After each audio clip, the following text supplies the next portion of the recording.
Greetings, everyone. Your cartoonist pal Stan here with another episode of 50 Years in the Dungeon, the show I'm doing to celebrate the fact that 2024 is, in fact, the 50th anniversary of the game Dungeons and Dragons and the entire hobby of tabletop role playing games.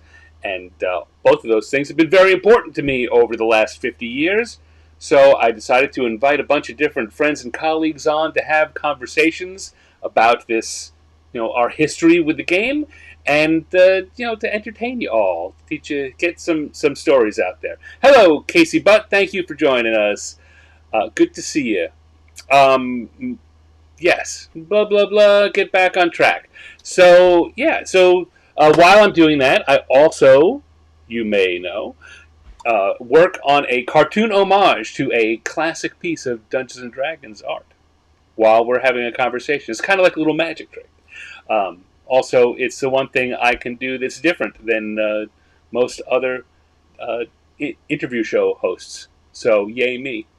Hello, Michael Pastor. Hello, Ravenor. Welcome all. My guest this week is a an editor and a game designer and a project manager and one of the best game hosts I've ever known, and a good friend of mine. And her name is Gwendolyn F.M. Kestrel. I'm just going to call her Gwen. She can tell you how she wants you to call her. Maybe Miss Kestrel if you're nasty. But let's ask her. Let her figure it out. So here we go. Gwen Kestrel, thank you for joining me on the show. My pleasure. I'm happy to be here. And you can call me Gwen or Gwendolyn. At one point in time, it mattered. Now, I just care that somebody asks. You know what? I didn't ask in like giving your title in there. I didn't check. I know that you used to always go by your full uh, name with initials, and then the couple of things I looked up this week after having prepared all this, I didn't see the FM around as often. Is this when you publish? Is it usually under Gwendolyn FM Kestrel or just Gwendolyn Kestrel? When I publish role-playing things, it's Gwendolyn F.M. Kestrel. When I am doing digital marketing, teaching classes, other things, Gwen Kestrel is perfectly fine. Okay, well, now we all know. So, Gwen, I like me. You've done a lot of different things in the gaming industry. When you are in a guest spot like this at a convention or a show, how do you sum up your quick sum up of who is Gwen Kestrel? What would you play it as? I usually say that today I am primarily a digital marketer. But we're never any one thing. In my past, I've been a writer, an editor, game designer, manager of freelancers, and that is a good part of who I am. I self-identify as a gamer first and foremost. Hmm. I'm not active in writing and editing nowadays, but I still love games. They're part and parcel of my weekly life. Yes, and you and your husband Andy, who was a guest on a few weeks ago, Andy Collins, you have one of the best game collections that of anyone in my circle. I could come over and spend an afternoon just looking what's on your shelf. Thankfully, we get to play usually when that happens too. Yes, board games, role-playing games, we do have quite the collection. Hello, David. Hello, Joseph. Thank you both for joining us. Hi, Joseph. Usually, start the conversations. We're covering the 50 years of tabletop role playing game history, but a lot of us have been gaming in one form or another, maybe even a little longer than that. How did you get, or how did gaming come into your life? Well, I hadn't heard of D&D when I was a kid. I would play whatever came my way, card games primarily, but I would love poker and gin and spades and just about anything I was up for. I loved the challenge of it. Hmm. I also played what there was, Monopoly, and then Risk. Eventually, I found that little section at Walden Books, and I'm really dating myself here, I Right, know, right, but it had these intriguing things. And the first thing that I had looked at was the Pick Your Own Path books. right.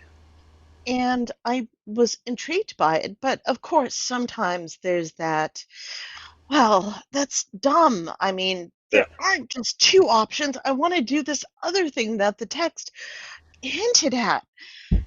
And so I went to that other section that was right next to it for role-playing games. And I thought, oh, this is wonderful. And I picked up Lords of Creation because it promised me that I could be anything and everything. And I brought it home and I very carefully read through it and I created a character. And my friend created a character. And then the question was, okay, now what? They it didn't do a very good job of bridging that now what. So I right. found the red box Yes. and loved it. I remember rolling dice and killing a rat and all of those exciting things.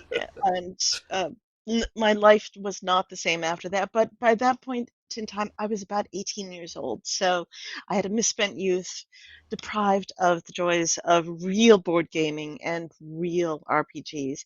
Right. But I was 19 when I went to my first Gen Con, and that was amazing. It was not Lake Geneva. It was in Was it Wisconsin. Parkside or no? It was in Milwaukee. It was Okay. at the annex and the what was the arena called? Gosh. Mecca? Yes, Mecca. It was our pilgrimage to Mecca.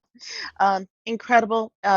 Blew my mind. I really was not prepared for conventions or for the intensity of the hobby because that little section on Walden Books, Yeah. no idea. Well, I mean, that's one of those things that um, it's kind of hard for people who come into it today to imagine that there's only the really only Dungeons and Dragons at that point that you could find reliably in Walden books, right? Uh, Although, as you say, I think it's really interesting. You mentioning the Choose Your Own Adventure books, because I mean, we've talked to them with other people, but I know people that have the same entry that you do, right? That those books gave you the view into what the path that led to hobby gaming. Um, but even before that, I'm curious. So, um, which card games did you play most with your family? What kind of, or was it with your family that you were playing card games, or with your friends? With my family, I would play Gin Rummy or Gin or one of the other many variants. I would also play any solitaire game I could get my brain around through Hoyle's rules of games. Right? And then hanging out at the pool or after school, I would play whatever anyone was interested in playing. Typically, spades and euchre. Eventually, my social group. About the time of college evolved into pinochle and other games like that. Mm. So I really loved just about anything. I would say that while I'm interested in bridge, I never took the time to really master it. The few times I tried to learn how to play with people, they were a little too into bridge, if you know what I mean. Bridge. I have a funny. So my parents used to host bridge nights, which is the closest thing when I tried to get them to understand what gaming was like for me. I'd say it's like your bridge nights, except we actually play the games because they would set up for bridge and deal out a hand, maybe two, and then the rest they were just drinking and not heavily. They were having a couple of cocktails and chatting, and it was social time for them. Um, but yeah, so my two views of bridge were kind of my parents who played but didn't actually ever really play, and then a couple of people who were way too into it. So, like you, I um, never really learned it well. But um, it left space for more creative things like yeah. RPGs. Um, so, what was your? I know it's a faux pas among our friends, but tell me about your character. Well, who's your first character? Oh, my first character was I was invited to somebody's campaign, and I was dating him, and he had been with some friends, and was running a campaign that was like for 10th level folks, and they had very intricate characters. And I'm like, okay, well, this seems interesting. I would love to play something like sorcerer, like a Merlin or something. So it was more death. She was a wizard and first level amongst all these high level Yeah. characters because of course you don't have that. And they were looting a interplanar ship that they had captured from the fight last time. And so the question was, oh, all right, well, how are you going to do this? I'm like, okay, well, I could go down to the hold and start cataloging some of these things. Like, oh, well, you see a ring. Like, oh, that's fascinating. I'll put it on. And it was the type of GM Oh. who then instantly told me, "Oh, well, it was a cursed ring, and you're now evil and attack." I'm like, "Oh, well, okay." Um, It was a not very different good. time. It was a different time. I After that, I was like, "Oh, this isn't it." But the Pick Your Own Path books and the books and such gave me the experience of it doesn't have to be like that. So Yeah. I had been creating a little campaign in the world of Greyhawk, and I had Hmm. put the map up on the wall, and a pizza delivery person dropped by and was like, "Oh, you play?" I'm like, no, I don't. I want to. I'm looking at this like, oh yeah, it'd be great. Looking for a DM, and that was the start of my first campaign, and I wound up DMing as my first All right. real thing. I really don't count more death. Um, that's funny. Um, so recently, it was a side story about me, but it's my show. I guess I can do that.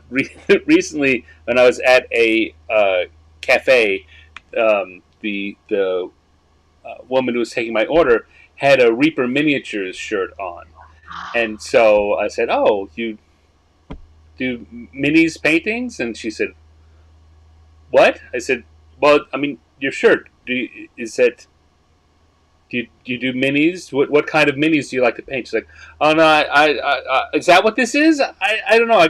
It's my boyfriend's shirt." I was like, "Oh, okay, never mind." She asked me to explain what it was. She's like, "Oh, that sounds really cool." And so, like, yeah, well, you should ask your boyfriend about it. Next week, I come in and same person's behind there, and she says, "Hey, minis." I'm like, "Yes, yeah." She said, "Do you paint them?" I said, "Well, no, but I work in game design." And she said, "Oh, have you ever heard of Cthulhu?" Huh? So uh, we found out that I taught her that it's a wider world that she lives in, and it's okay to communicate about it. Oh, good. Michael says, the boyfriend shirt. Yes, well, I mean, she clearly had no idea what Reaper was, because when I pointed at it, she looked down and went, "What?"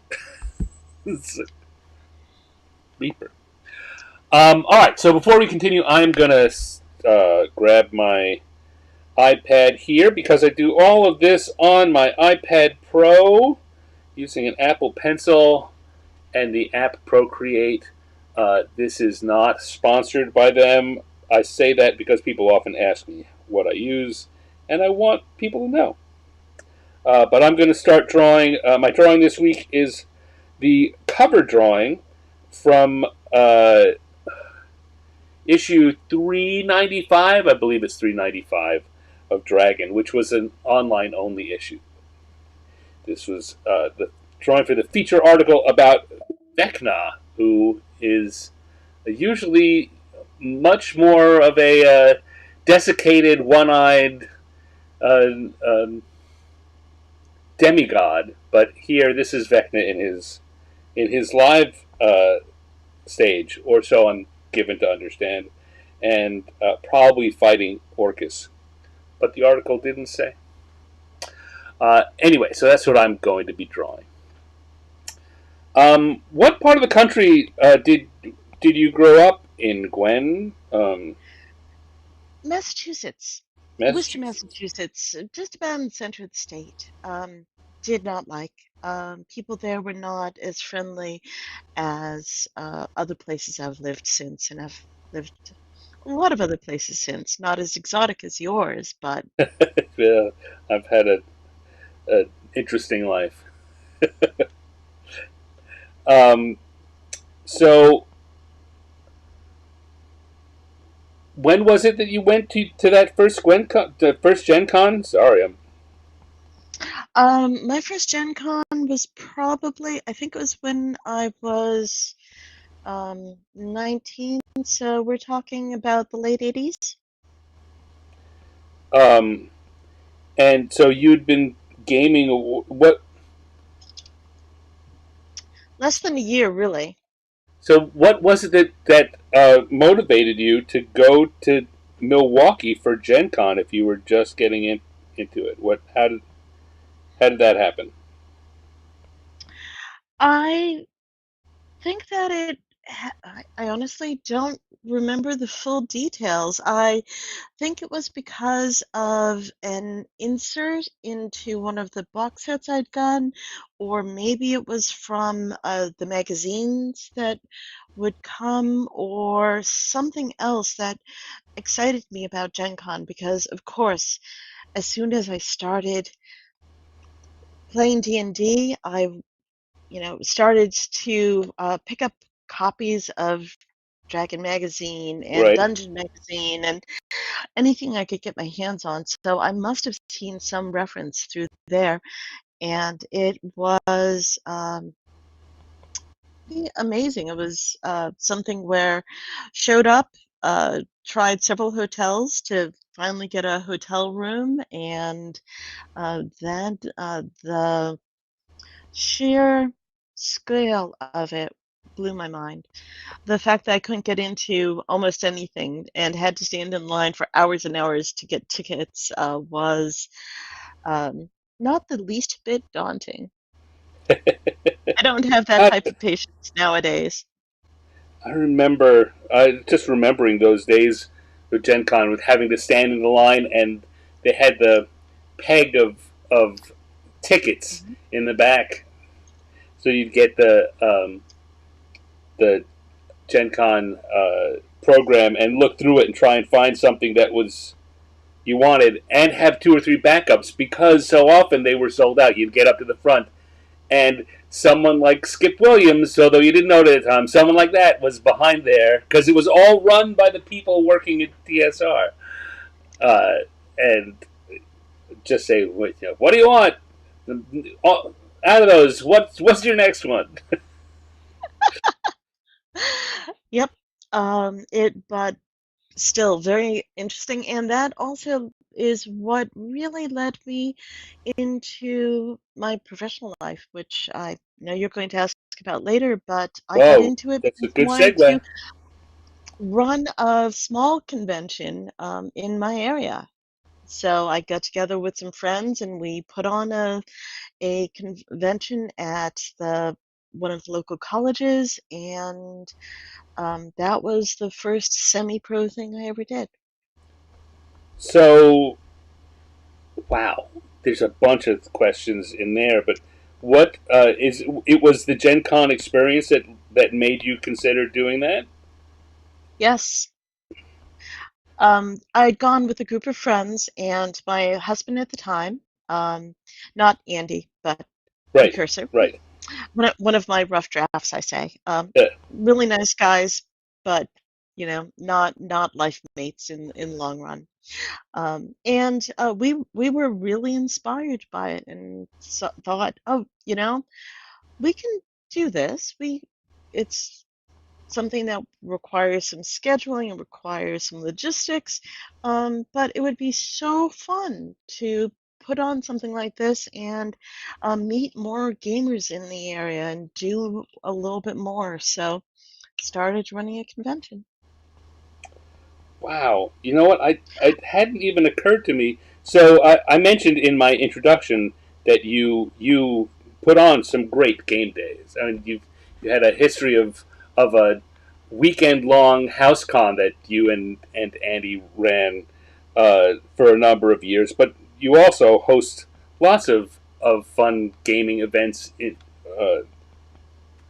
throughout the year, throughout most years, and uh, you know you've got a real knack for not only inviting interesting people, which in itself is a good knack, but creating that atmosphere of of fun, of just kind of coming and trying something new and being open to the experience. And it hadn't even struck me that that was something that you might have done before you had been working in the industry.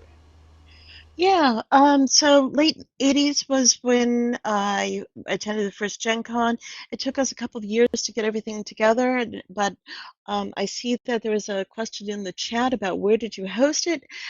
It was held at the um, University of Dayton campus, and it was King Con, and we ran it for several different years, a group of us there in Dayton, Ohio. Um, So how about how big was it? About how many people did you get in those early shows? Our first year was about 400. We ran it for 4 years, and our last year was close to 1,000. Nice. It That's, was. It was that's a a nice respectable regional number. show. Ah. Uh, are there people who still uh, uh, come back to you with memories of those days that may not know that you've gone into doing this professionally? Oh, I have not encountered them because you see, as often happens when you get divorced, your friend Mm, groups split up, and I chose to move away. So I moved to a different part of the country and lost touch with most of the folks there. see. All right, so then this really is a good segue to get from that to. So, how is it that you got into the industry professionally? My experience with KingCon in Dayton, Ohio, and doing that for several years. I had then moved away to attend college in um, St. Louis, Missouri, Mm, and I was also teaching English at an all-girls Catholic school there. okay.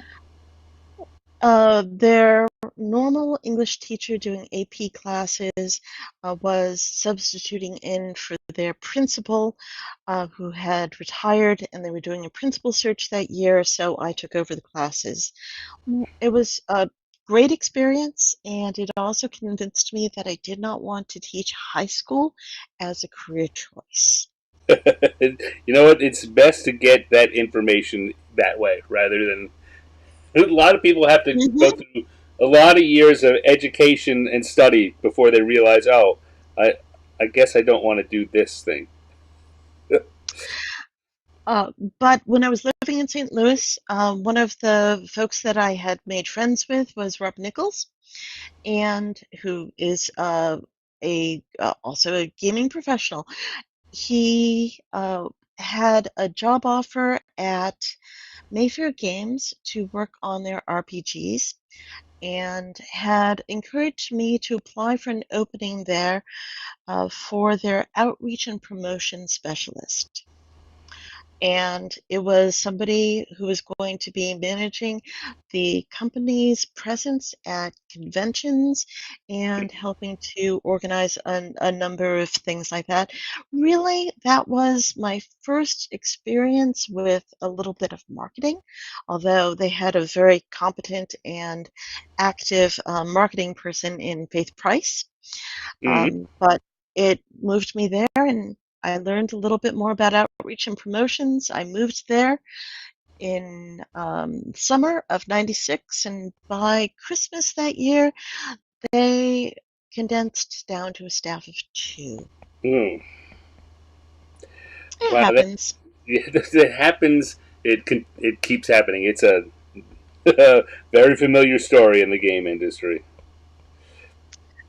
Um, okay, so what year was this? You'd say it was '96. 96. Um, and I'm just doing math in my head, which is never a good idea. Uh, so how is it that you wound up um, out in Seattle at Wizards of the Coast, Okay. which is where you and I met? Or if I'm missing a step in your history, please fill that in too.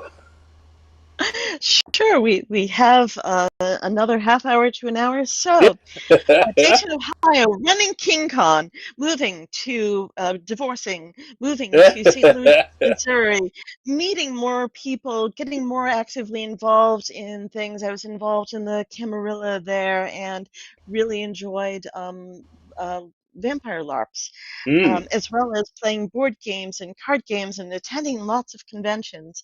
Then going to Mayfair Games in Chicago, Illinois. Mayfair closing, taking most of its staff to War Games West, a games distributor in mm, Albuquerque, New Mexico.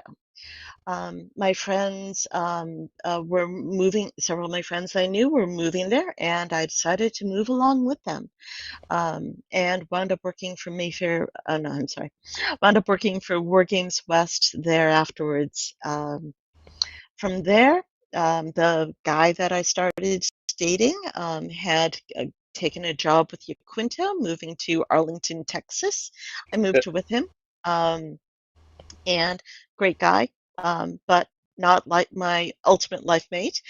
And then from Arlington, Texas, I remember distinctly I was working an office job, doing nothing in particular. Nice company, Jogskasil, that does those dog loos. But a friend of mine had said, "Hey, I know Andon is looking for a person to help them with their conventions, a convention coordinator person. mm. So you should go apply for that." And so I applied for it and wound up um, talking to Gary Smith, who was the founder of Andon. At that point in time, it was already owned by Wizards of the Coast. Right. And I I had was, totally forgotten that you came in via Andon. yep, I was an event management pro, not just an event management volunteer Mm, person. So, but Gary also asked me some of the most challenging interview questions I'd ever been asked. Um, and then I got hired. I moved to Ohio again, but this time to yeah, Columbus, Ohio, uh, as their outreach and promotions coordinator. I very quickly became their outreach and promotions manager, and then was the person who was in charge of events and volunteers at Gen Con, at Origins, at Gamma, mm, at Three Rivers Game Fest, and mm. a few other regional conventions. It was super fun, super busy. But Wizards of the Coast decided to close their Ohio office, and they invited some of us out to Seattle to work in the Renton office. I said yes and was one of those people to drive cross country, well, from Columbus, Ohio, so mostly cross country. And It. I did it twice because one of my colleagues, Mike Wipazinski, who is one of my direct reports, Mhm. was a little apprehensive about driving on his own. So I drove his car out with him, flew back, drove my car out. So over the Rocky Mountains, twice in snow. Lots of fun. Yeah, no doubt. Um, and you also mentioned Faith Price, who continues to be another person who is in out and through the industry and our lives. You met her at Mayfair, did you say? Did I? I Or had actually known her a little bit before that. I'll go ahead and do some name dropping. Oh, wait, there's several people who have questions in the chat. yeah, Hi, folks. Oh, John Ratliff is yes, here. Yes. yes, yes. And Michael Pastor says we have overlapping times in Columbus. And David Shepard, hi. I have not talked about Diablo 2 to Helen back. It was one of many products I worked, but not yet up to being part of RPG R&D in my we're still bio in the early career. years. And I don't know, Stan, do you know Joseph Wolf? He's from Reaper. I mean, I don't know if he is still now, but I've known Joe Wolf for Joe, years. yeah, no, I've known Joe for a long time. We first met when I was on the Dragonlance team at a Gen Con. But yes, yes.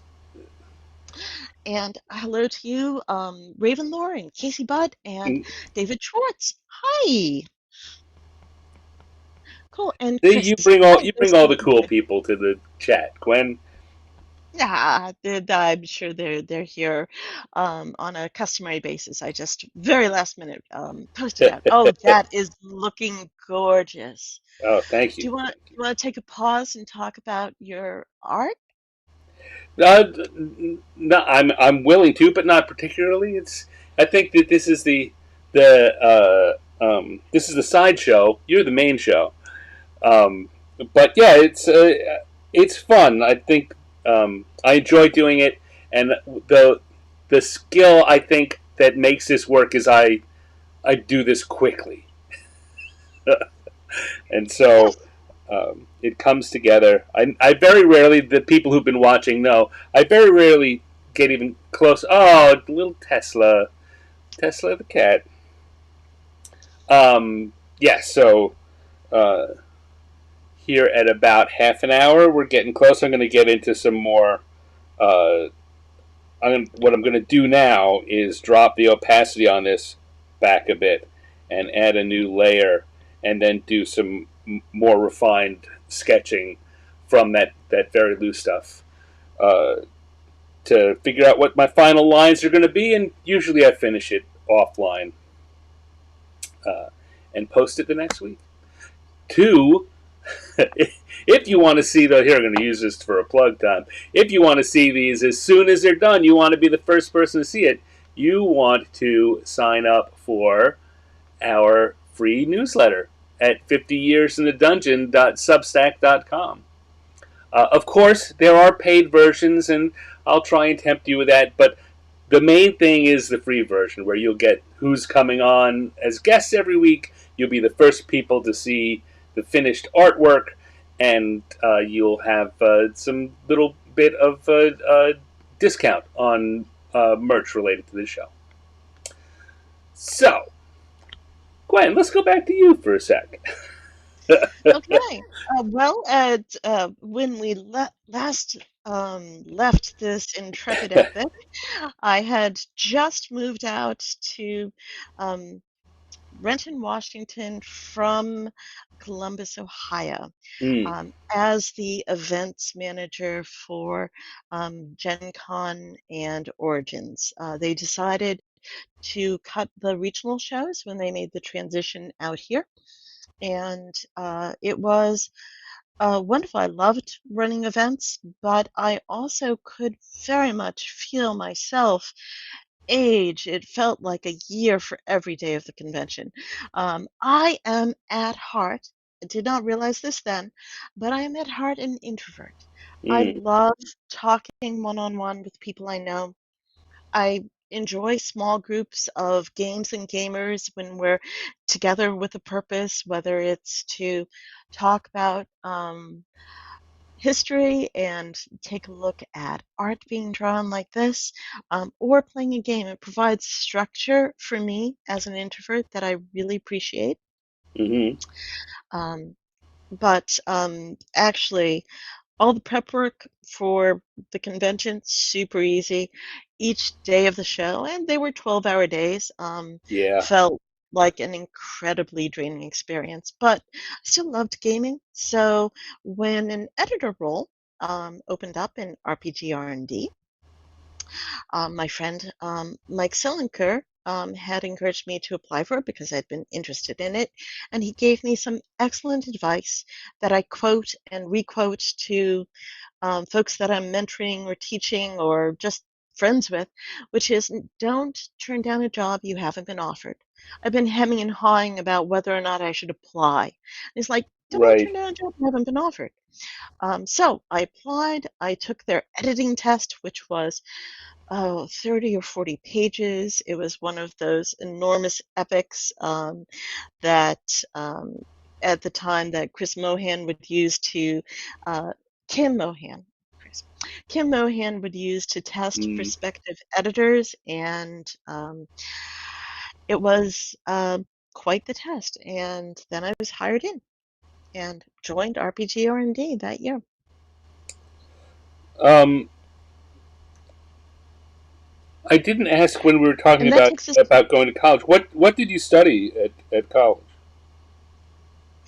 Um, I had attended Wright State University for my undergraduate and studied English, getting a BA in English. Mm-hmm. I also got an MA from Wright State University with a teaching assistantship that covered my education. So I had an MA in English, and then once I was out here with Wizards of the Coast, they had a really generous tuition reimbursement program, and I got my MBA from University of Phoenix All with an right. emphasis in marketing. Um, so one of the things you were just talking about Mike's advice about don't turn down a job you haven't been offered. Uh, I know a lot of people who do similar things. They hem and haw about trying something, and I also, as you were saying, give advice along the same lines of like, don't, you know, the worst thing that can happen is they say yes or no, right? If they say yes and you don't like it, you can say no. And if they say no, well, then it's not a problem. You will have learned something in the process. Yes. Um, how useful? No, it's not. That's a bad question. How important do you think uh, uh, standard education is in uh, getting a job in the game industry? I think it's similar to getting a job doing marketing, that it is, if that is the path that you need to take for yourself, or there is something in your psychological self identification that says, I must have a degree, then you absolutely must have a degree. But way more important is a portfolio of your work. There are a few companies out there like Microsoft that insists on a college education, but there are not many. And I think that going out and doing the thing that you're passionate about, if you are a, I remember in undergraduate and graduate, I would talk to people who would self-identify as a writer or as a novelist, and I Mm, would engage them and find out, what had they written? I didn't care about what they published. What had they written? And oftentimes it really wasn't much. That was how they categorized themselves by their self-identification, but not by their activity. I think for game design, you need to do the activity. Just yeah, do do it. Create samples of work. Create a campaign. Create an adventure. Do things. That's how you get better at them too, and you have something to show for it. That's what I tell my digital marketing students is to go and do that. There's no replacement for it. Book learning, reading books, reading blogs isn't the same thing. You have to roll up your sleeves and do it. right, right. How how do you feel about education as Well, I a mean, one of the challenges, and one of the reasons I think that a lot of people focus on it, is that when companies list their requirements, they very often will have education, a degree of some sort, as a requirement. But I think you very properly point out, when push comes to shove, it's not, very few of them is it actually a requirement. They're using that as a disqualifier.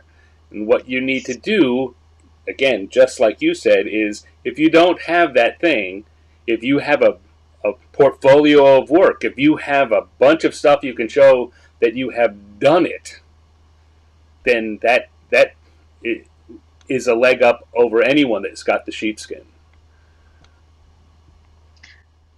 absolutely and it's just the big corporations that care about specific things as a disqualifier, as you say.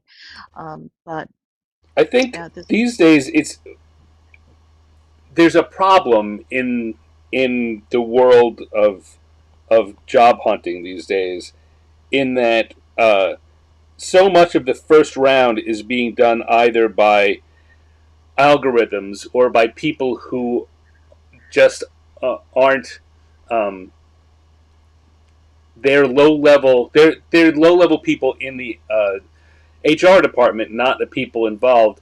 And the problem is, I think it's becoming too frequent that people are winnowed out despite being very having the right kind of experience, because they you can't tell a an AI how to assess the qualitative version of what they've done.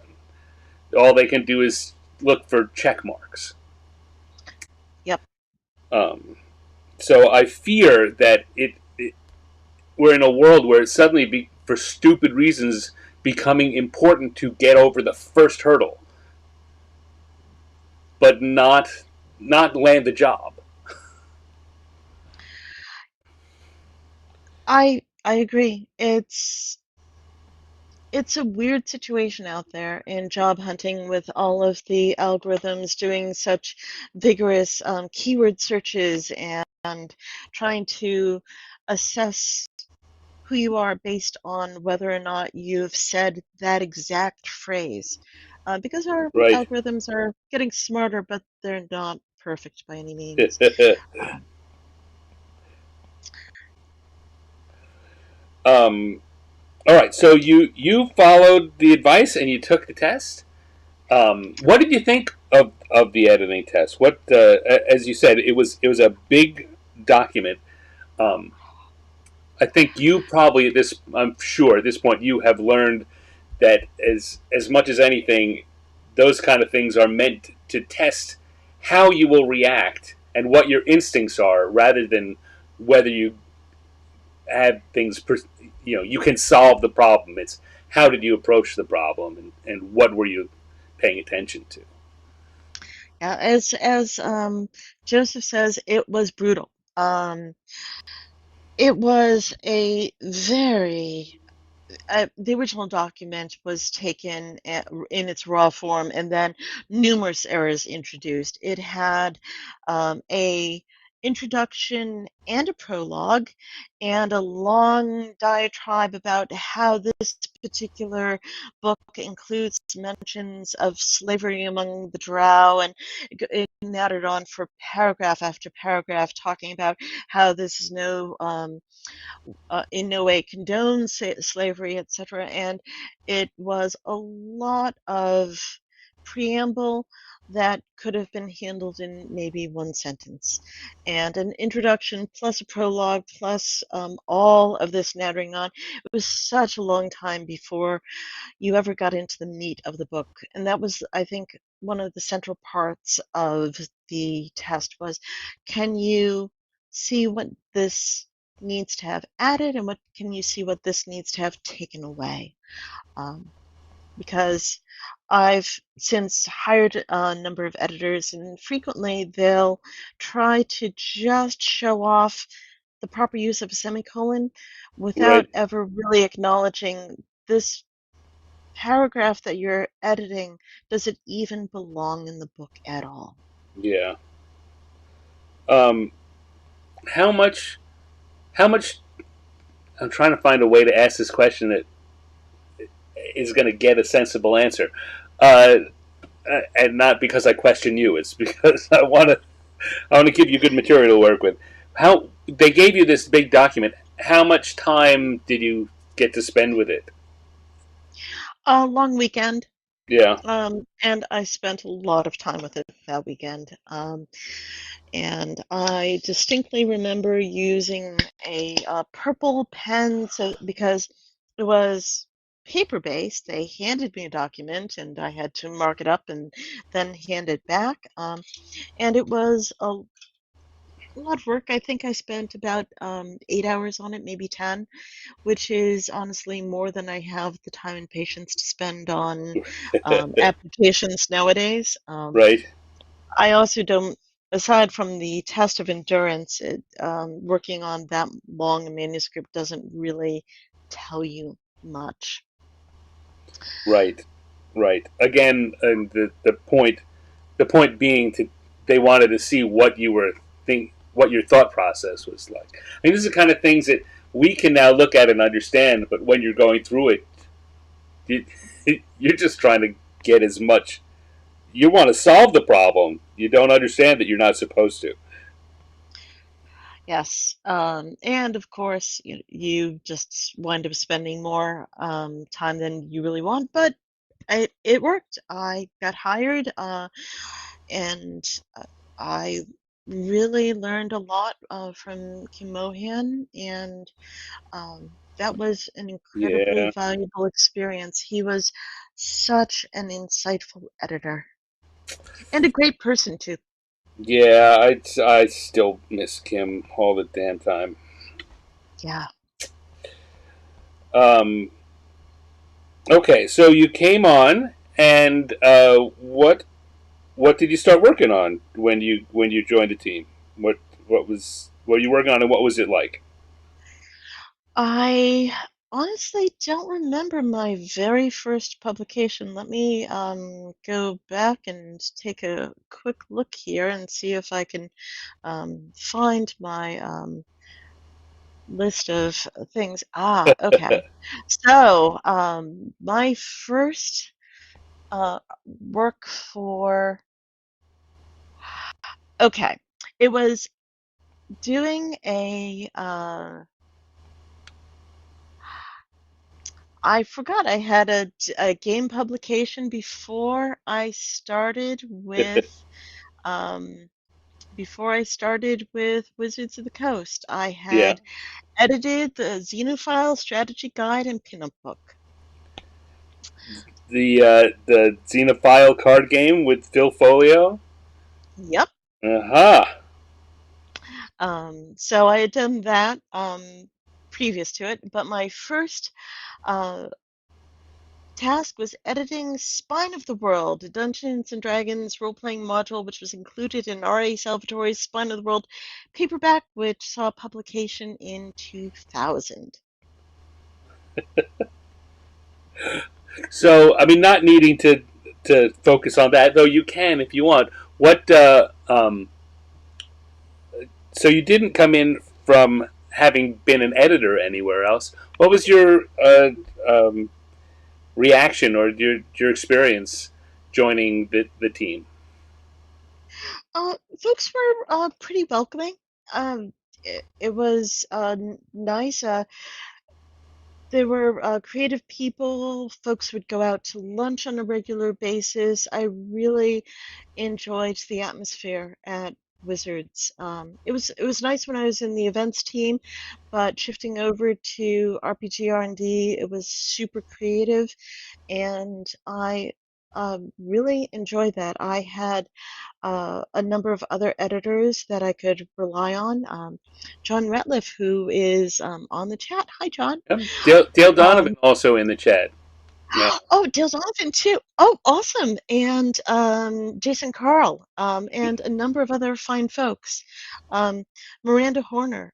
So there was a robust team of other editors, and I felt really, really well supported. I had been DMing since I was 19 or so, so Right. I was very familiar with the format of adventures and how useful they should be and so on. But it was really nice, and I also started to uh, get involved with folks outside of the four walls of Wizards, and joined John's Call of Cthulhu campaign and Mm, got to play with a wide variety of folks, people's D&D campaigns. Just, it was really nice. It was the type of atmosphere that a lot of folks lose once they get out of college, and they don't have that open sharing of ideas, things they're working.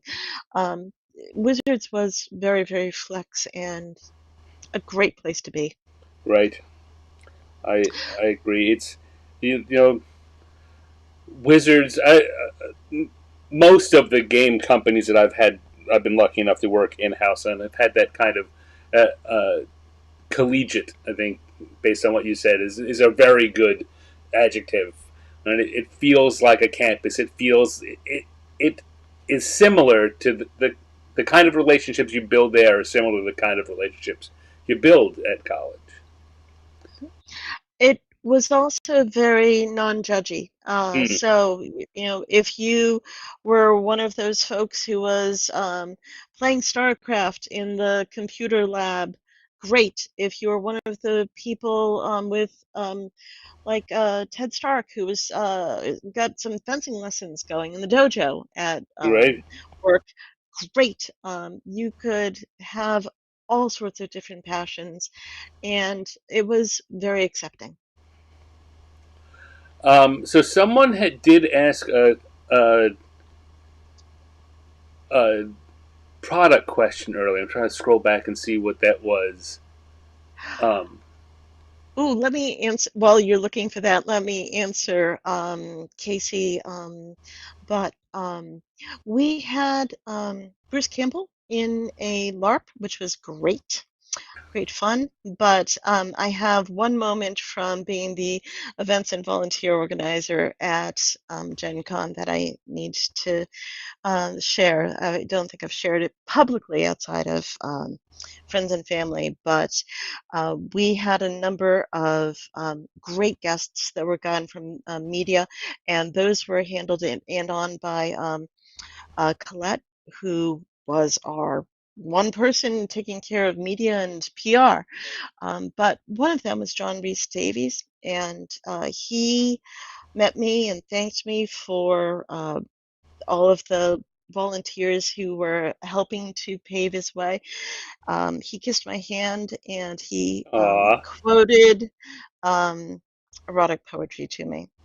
He Oh, quoted, John Rice Davies. yes, oh my God. So it's hard to think about a bigger get than that, because of that personal thing. Um, Yes, yes. that's fantastic. So the Uh, question had gone back to the Diablo 2 to Hell and Back game. yes. So David Shepard had just asked, did I miss her talking about that game. So no, you didn't, David. But I don't know. Is there anything particularly that stands out in your mind about that? I mean, that was an issue that happened right at the end of second edition, while third edition was being developed. Yeah, at that point in time, it was already a little bit of a redheaded stepchild because people always want to work on the new and the shiny. But I remember it was super packed with material. One of the features of it was the designers had decided upon um, doing a lot of mixing and matching and tables in order to give you some of that rich experience that Diablo's video game does with all of the weapons and options that you have available. I remember it was very chart heavy. That was the one. Mike Selinker was one of the people that did the design on that, and I think that he he figured out it because it had, as you were just describing, that those randomized tables for magical weapons, and there was something like 1.5 million magical weapons in that you could get based on those charts, and he and he promoted it that way, and the PR picked up on it, and I remember a lot of people talking about that. Did you find it difficult to work on licensed material, or more difficult compared to the WotC owned stuff? Um, yes, but I like yes, but none of the things that actually made it to the shelf were all that difficult. right. So not a big problem. I got to do some additional design work on the Diablo 2 book. It was fun, but there was a Oh, group at Wizards that I was did blue sky stuff. But even before that, um, Pokemon Go, the nice little Pokemon game yeah, that sold 500,000 copies, but Hasbro had printed something like 1.5 million copies, so it was a grand failure. Pokemon Junior Pokemon Junior, that and is it. Pokemon and Junior. yeah, and Pokemon Master was the other one that the Pokemon Junior got out there. The very first box, as you say, sold 800,000 units in its first year, making it the best-selling role-playing game of all time. And we had worked on two or three follow-up products. You were on that team for sure. Six, Seven. seven, yeah. Seven products that were designed and edited. Wow. So, like I And said, and on yep, that same team, we did the Harry Potter role-playing game, the Crocodile Dundee board the game. Crocodile Dundee game. Not no Crocodile Steve Irwin, Crocodile Hunter. Crocodile Hunter. Yes, Yes, Crocodile Hunter. we had an entire. There's an entire year on my uh, um, bibliography, which is prototypes. I spent a year working on prototypes, which was that year on that team. We did a whole lot of things that didn't get done. Yeah, so those sorts of blue sky projects are, yeah. I remember going to England with Mike Selinker and presenting the Harry Potter adventure game to J.K. Rowling. Mm-hmm. Um, at That's that point in time, she was very much against anyone else producing anything that resembled content in her world. that was. I mean, that's an interesting story because, well, maybe I should leave it for you to say, but I'm already saying it. So, because she did that, uh, we'd gotten the license from Universal. Was it Universal, the studio? However, the license was with the movie studio, Yeah. and uh, technically we had the rights to do that, but because they had only signed a deal with her for one picture, the very first one, and they hadn't closed the deal, they didn't want to tick her off, and so when she said, "You can't do this," they Mhm. said, "All right, you can't do this," and there was a the legal departments got to speak to each other for a while. I think that our Harry Potter card game became more profitable as a result, Yeah. but our project got canceled. So you also didn't you work on the some other Harry Potter card projects too?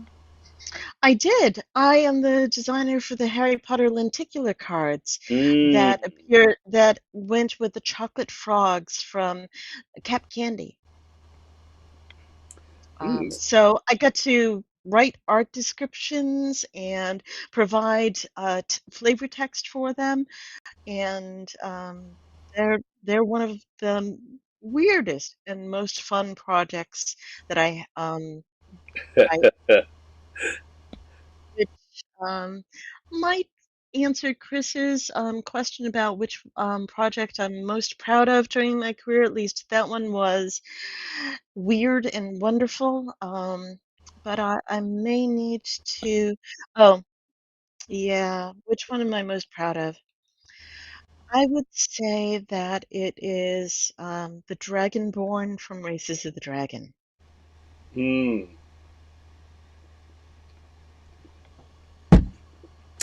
Um, I'm trying to get caught up a little bit here. We had RPG Geek says that Gwendolyn edited some of the web adventures. Probably. Yeah, I edited a lot of web stuff. I wrote a lot of web stuff. Yeah. I did a whole series with Faith Price on Fae, as well as a number of fun little adventures like Desert Sands. I collaborated on a April Fool's Day adventure with Andy Mm. um, on that featured a calzone golem, so that if you stabbed him, you'd get spurted by hot cheese. Lots of fun things. The amongst the most fun, to answer Chris's question again, is were the um, April Fool's Day things. I did a whole article on cats with cat feats and Uh, spells and so on, including cat gravity that prevents people from moving and just playing upon the world because well, I've always had cats. So um, so as we get around the hour point, um, do you want to? We can. I mean, we can just stick to wizard stuff. Do you want to talk about anything that you've done in your post wizards career? uh, after leaving Wizards because I just didn't feel like there was good growth opportunities for me. And at the time, I admit I didn't necessarily think tabletop RPGs would continue to be successful in the success that they had become. Also, I looked up ahead at management and I could see folks like Bill Slavicsek, who was an industry veteran with decades of experience, who was not going to be retiring anytime soon. Chris Perkins, who I understand is going to be retiring soon, but that now it's Yes, 2024. 2024. Holding my breath would have been a very long time. So I had left Wizards and wound up doing a little bit of this and that freelance consulting. I did some filling in for an editor for WizKids and some press releases. And eventually I found my way to Microsoft. Oh, and this is a fun story. Hmm. Well, it's a little off color, which to me is fun, especially given some of my publications. You got it. Um, uh, I had applied for a role at Microsoft with the advertising department's editorial department. And they asked me questions like, have you ever used SharePoint? And I'm like, well, at Wizards, we used to use SharePoint to keep track of versions of documents and make sure that documents were always had good integrity. We were sharing artwork and keeping them as good resources. So sure, I've used SharePoint. Um, and they said, okay, well, are you comfortable learning? Like, yes, of course I am. Do you think you could build one? I'm like, well, I could learn to. They're like, great. We need to build a SharePoint for our partners in sales to help explain our editorial policies. I'm like, okay, that's great. That applies to your editorial policies for what can and can't run on ads. Feels like interpreting game rules to me in some ways. I think that this will work out well. Then they said, okay, are you comfortable looking at drugs and pornography? Like, I'm thinking to myself, Professionally? did they check me out? And is this a veiled poke at Book of Erotic Fantasy or something? Um, and they said, well, because and I said, do you mind explaining that? And they said, well, our policies prohibit these things being advertised on our platform. So our policies include examples of them, of what's allowable and what isn't, and you're going to need to explain that. I'm like, oh, okay, that's fine, no problem. So that was a contract, and that was my first step into Microsoft in the world of incredibly large corporations. I got hired on as a full-time person, became their adult subject matter expert, um, and so on. And yes, um, David, Chris Perkins did get promoted at WotC. He is incredibly talented. And he did announce that he is going to be retiring in the near future. So, yes. Um, but what my point was that I would have been waiting until 2024 to see what sort of vacancy there was. But yes, it was a glib comment. No reflection on Chris at all. I adore the man. You mentioned when I was getting ready for this, I figured that I thought about it and thought I'm going to totally follow Gwen's lead here. You mentioned the Book of Erotic Fantasy, which I think a lot of people out there don't remember. What is that? What is that thing you talked about? Well, while I was an editor, doing a little bit of game design on the side for the website and web adventures and such, I had been working at Wizards of the Coast, and Anthony Valterra, who was part of their marketing department and brand over D&D, came to me and said, "Hey, Gwen, I have an idea for a product. You see, part of the problem with game sales is that oftentimes one person will buy the book and the whole table will share it and pass it around. And therefore, you might have 6 or 8 people using this book, but there's only one copy being sold." And he said, well, my idea means that anyone at this table is going to be buying a copy of that book. And I'm like, okay, that sounds interesting. And then he went on to explain that people don't share their pornography. And I'm like, oh, okay. And then we wound up getting at the real meat of the product that he had in mind, which was not pornography. It was taking a look at sex as part of a role-playing campaign. Being able to have classes and prestige classes, gear and alignment discussions, and being able to treat maturely topics of sex, which is something that no widely published product had done it before that time. I'm not going to say no product ever did. There probably were, but we also were from an era of a lot of fine products being published, very small press and local.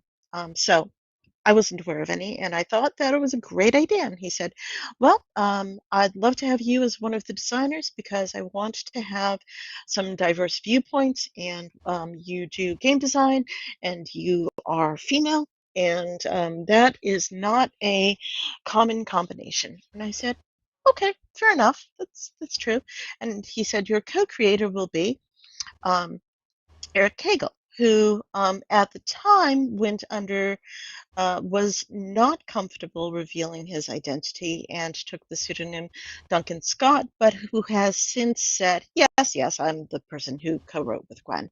So we divvied up the book, wrote it, and Anthony did um, photo shoots with art treatments in order to illustrate the book rather than having uh, art, drawn art, like Right. what you're doing right now, which is really shaping up. I love the fact that you've got the different colors to really help the figures pop. Yeah, that's for doing the inking. It's important for me. I've also put them on separate layers so I can turn the those these Ah, two live on one layer and this guy lives on another layer. ah, very cool. I see Casey says that you remember and bought it, and if you still have a copy, I think it's going for a couple $100 on eBay. So, Really, I've got at least one copy. Mine well, signed too. oh well. Let's see. eBay. There's it's been actually been republished a couple of So times, I but think, only I mean, really a just couple of parts of once. that story that I think people who weren't there at the time, context that they may not have, is that although Anthony was a involved with in the brand team, this was a third party deal that he put together. He self published these, um, and I think what you were the point you were making, the photographs, I think were. I remember talking to him about it. Were an attempt to make it clear that this is a book of eroticism, not pornography. That if you, I will say, even as a cartoonist, as an artist, if you give some this kind of assignment to an artist, you are more likely to get something which is going to be, um, I don't want to say exploitive, but uh, more likely to fetishize than the photography that they did. And also, Terrible sense. he used the beautiful photography and models and costuming in part to also ground it in reality. It wasn't aiming to Right, be this far outside uh, fetishistic thing with all of the women are triple D's and right, all of the men are super well hung. It was meant to be a little bit realistic, yet very fantastical. right. And there was as I remember, there were a wide range of physical types within the models that he chose. And that book got uh, misunderstood, sometimes on purpose, but whatever. It had a strange PR campaign, part of which Anthony dove into because it was got people talking, and part of which meant that the a lot of people never really understood it. Yeah. Um, the open gaming license Dale says is really, The Valar project was Anthony's company. yep, yep. Anthony Valterra, Valor Project. Um, the open gaming license had been published first, and Anthony was using the open gaming license to do this. And it was obviously something that Wizards never would have done itself. It just wasn't part of the mindset of product listings, and they had a really robust, good schedule of products, and they don't have the ability to add everything. And Right. so, it was one of those early litmus tests of that open gaming license, and it's I'd say it's more infamous than famous. It was an interesting experiment. Yes. All right, I'm going to stop drawing now. Those of you who watch know I'm going to finish this offline, and I will post the finished results. It will get posted publicly, but if you want to see it first, join that newsletter I talked about earlier, and I'll talk about it again in my wrap up. But I'm going to pull it down to just us again, I forgot. unless you were saying Dale. something I needed to keep it up. No, Therefore, no, no. Dale edited the book. I oh, there forgot. we go. We got Yes. another. Yes.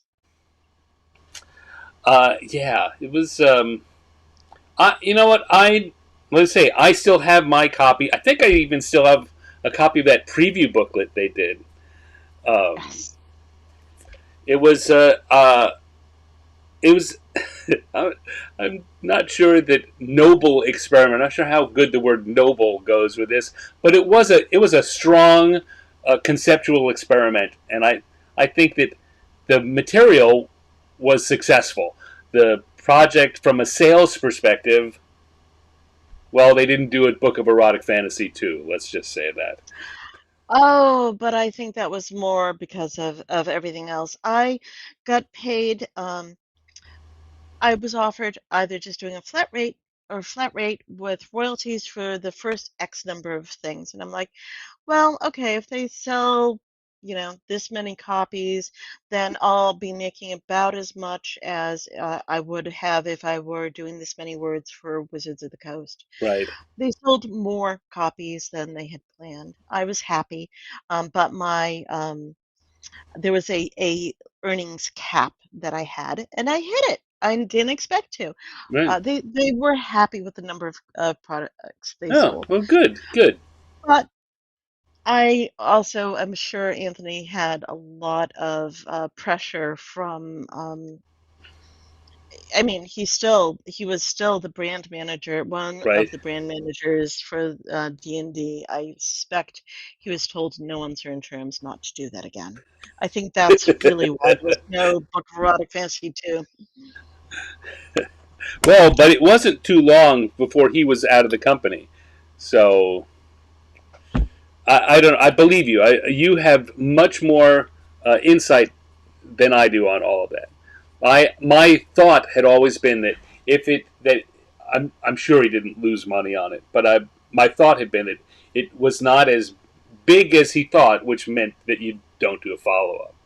You just say, okay, win. What's next? Absolutely, and I don't know how big he thought it might be. We earlier discussed Pokemon Junior Yeah, and Pokemon Master, and success for one person's stripe can be yeah. failure from another's. So, Look, somewhere around here, do I still have it within reach? Not that I can find. Um, we talked about that. Uh, the only one version, only the first box set of Pokemon Junior ever got published. But the second one, as you say, 7 of them got work done from the game design perspective. The second one got all the way through mock-ups, and somewhere around here I've still got a mock-up of the box that was supposed to be the second one. It was ready to go to press. Oh well. Now the other thing, I was just talking about this yesterday with someone. Uh, on top of the Harry Potter uh, role-playing game, which didn't get done, there was supposed to be a Harry Potter Choose Your Own Adventure novel, which I wrote all of, and it got all the way through editing and was ready to go until the rug got pulled out of that. That was going to be my entry onto the New York Times bestseller list, because for sure that would have gone. oh yes. Oh well.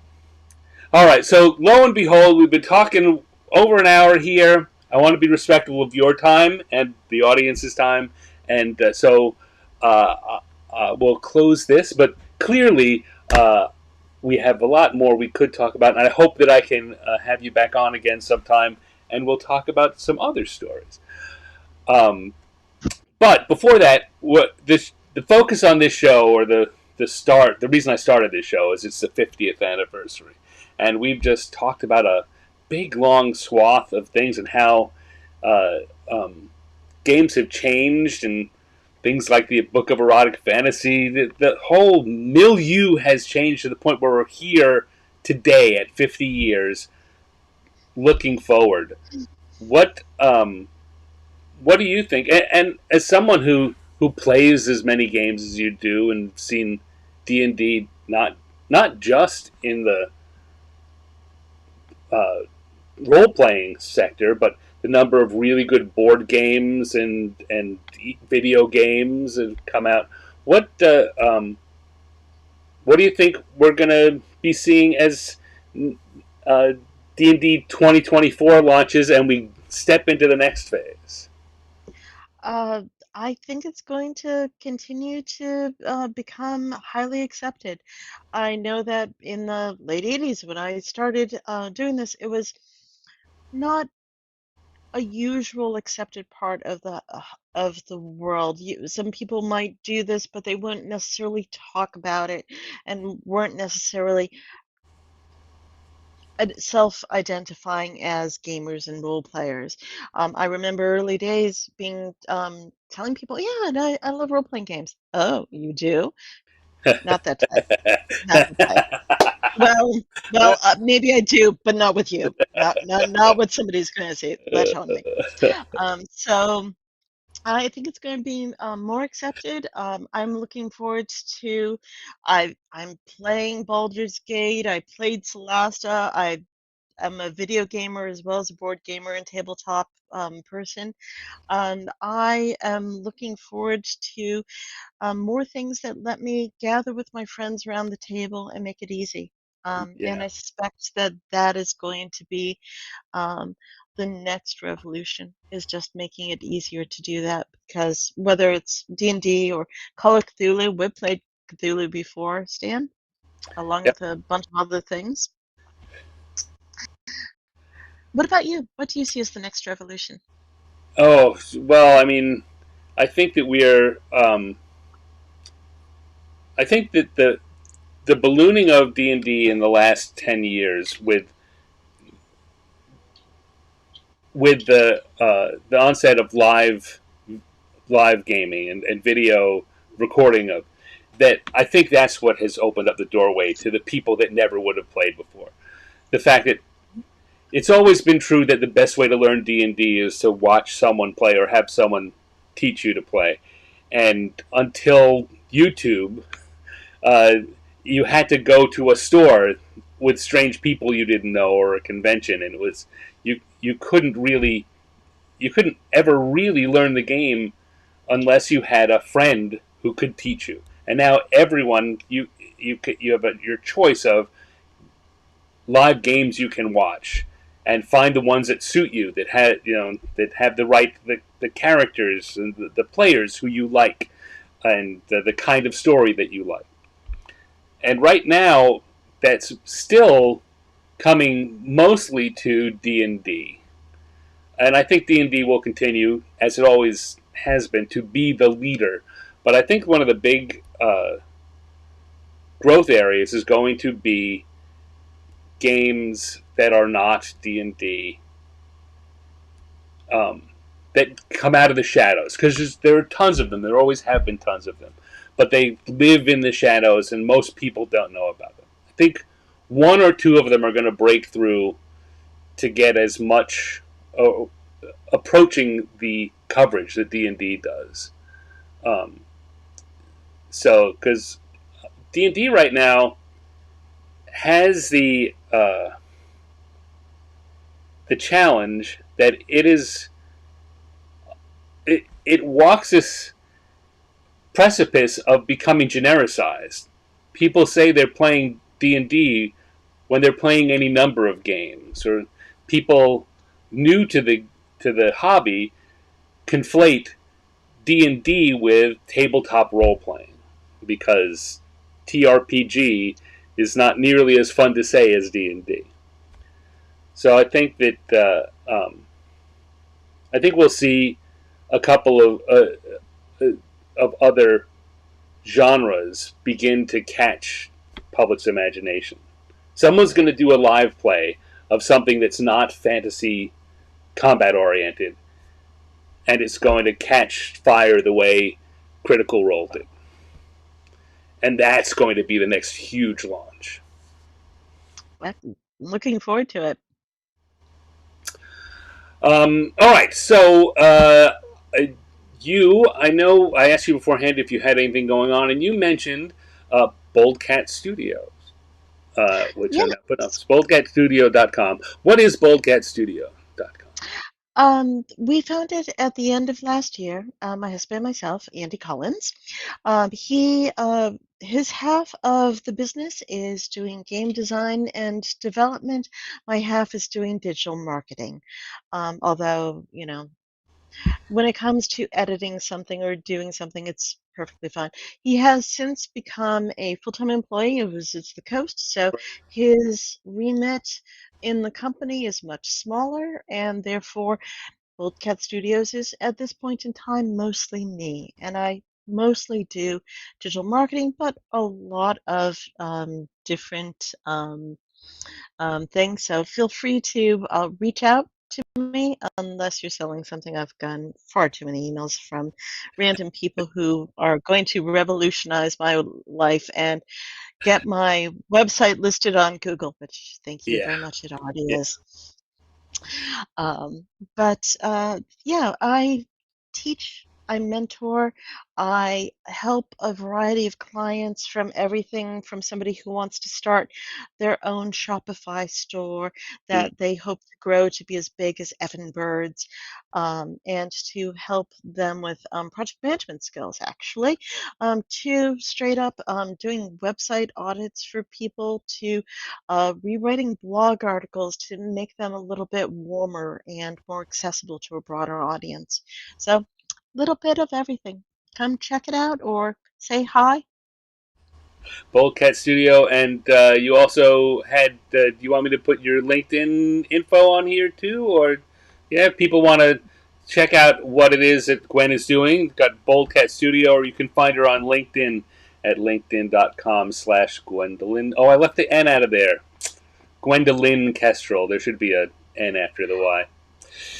I need an I editor, will forgive apparently. you. It's impossible to edit your own work. Lo and behold, I need an editor. Who knew? So I'll take that down because there's a typo in there. Bold Cat Studio is typed correctly. No, no, it's not. It's Bold Cat Studios, Duh. but Oh that's all my right. god. It's all right. I love you, Stan. Gwendolyn F.M. Kestrel. Folks, There Gwendolyn we F.M. are. Kestrel. You can do a search on me and a search for Bold Cat, and you'll find me. All right, Gwen, hold on a sec. You and I can say our goodbyes in a second. I'm going to do an outro, but thank you very much for being my guest, folks. If you have questions or you want to get in touch with her, uh, those other ways you can figure out my typos. You'll get it. I'll put links in the show notes. So thank you, Gwen. Thank you very much. Pleasure.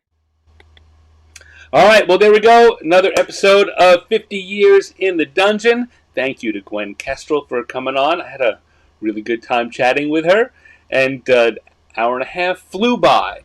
I'll be back next week with another guest who, off the top of my head, I don't know who it is, but it should be someone fun. Maybe not as fun as Gwen, but we'll try to get as close. In the meantime, thank you all for joining me. I want to tell you that the Kickstarter for the calendars closed. The late you can still do late pledges. That's not closed yet. So if you still want to get a copy of the 50 Years in the Dungeon calendar, wall calendar, or desk calendar, you can still do that. Follow the link at newstandproject.com. That'll take you over to the Kickstarter page. That will be closing sometime soon, though. So it really is. This is it, wrapping up. In the meantime, I talked before about the the newsletter for this show at 50yearsinthedungeon.substack.com. Funny how I don't have any typos in my own URLs, huh? Check that out. As I say, free newsletter. You'll get all the behind-the-scenes info and be the first people to see the finished cartoon homage for today's episode. So thank you again. Thank you everyone for showing up. I won't go through the names. A lot of people tonight, which makes me very happy.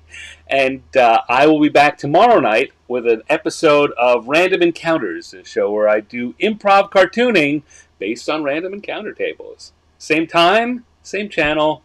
Come on back and see me. Till then,